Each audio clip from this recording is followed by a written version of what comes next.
नमस्कार मित्रों, नमस्कार। आप सबको मेरा नमस्कार। मेरा नाम अश्विन वैद्य है।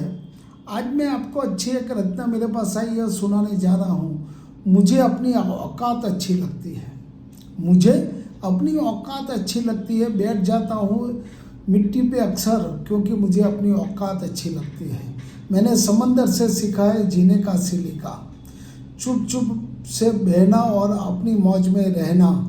ऐसा नहीं है कि मुझ पे कोई फरेब नहीं है। जल जाते हैं मेरे अंदाज से मेरे दुश्मन, क्योंकि एक मुद्दत से मैंने ना मोहब्बत बदली और ना दोस्त बदले।